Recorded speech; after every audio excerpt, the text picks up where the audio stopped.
Hi all. இப்போ என்ன பார்க்க போகிறோம் அப்படின்னா தமிழ் இலக்கணம் தான் பார்க்க போகிறோம். அதில் உயிரளபெடை. இந்த உயிரளபெடை எதில் வரும்னு உங்களுக்கு தெரியும். சார்பெழுத்தோட 10 வகையில் ஒன்று தான் இந்த உயிரளபெடை. உயிரளபெடைனா என்னன்னா உயிரெழுத்து அளபெடுப்பதுக்கு பேரு தான் உயிரளபெடை. அளபெடைனா என்ன? நீண்டு ஒலித்தல். இந்த உயிரளபெடை 3 வகைப்படும். செய்யுளிசை அளபெடை, இன்னிசை அளபெடை, சொல்லிசை அளபெடை. செய்யுளிசை அளபெடைக்கு இன்னொரு பேரு தான் இசை நிறை அளபெடை.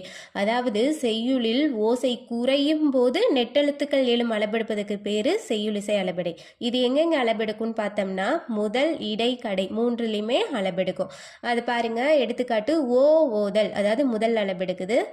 உரார் அப்படிங்கிறதுல இடையில அளபெடுக்குது. படா அப்படிங்கிறது கடைசியில் அளபெடுக்குது. நம்ம ஸ்கூல் படிக்கும்போது ஷார்ட்கட் பார்த்துருப்போம்ல. செய்யுளிசை வந்து அ ஓ அப்படின்னு முடிஞ்சா அது செய்யுளிசை. இன்னிசைனா ஊனு முடியும், சொல்லிசைனா ஈனு முடியும்னு நம்ம படிச்சிருப்போம்.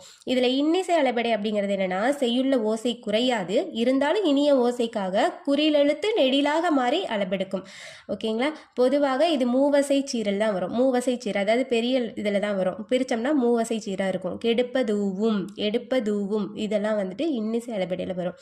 சொல்லிசை அளபெடை இது ப்ரீவியஸ் கொஸ்டின். செய்யுளில் ஓசை குறையாத போது பெயர் சொல் வினையற்ற சொல்லாக வருவது என்ன அளபெடைன்னு கேட்டிருப்பாங்க. இது வந்து சொல்லிசை அளபெடை, ஞாபகம் வச்சுக்கோங்க. பெயர் சொல் வினையற்ற சொல்லாக மாறி வந்து அளபெடுக்கும்.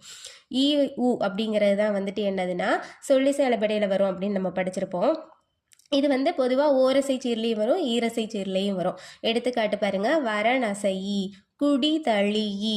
இதில் இந்த வரணசையில் நசை அப்படிங்கிறது விருப்பம் அப்படிங்கிற பொருள் வரும். ஆனால் இதை விரும்பி அப்படின்னு மாற்றுறதுக்காக அந்த உரநசை, நசைங்கிறது நசை அப்படின்னு அளபெடுத்திருக்கோம். ஓகேங்களா? இந்த கண்டென்ட் உங்களுக்கு புரிஞ்சிருக்கும்னு நினைக்கிறேன். இது மாதிரி நிறைய கண்டென்ட் பார்க்க என்னோட இந்த சேனலை சப்ஸ்கிரைப் பண்ணுங்கள். தேங்க்யூ.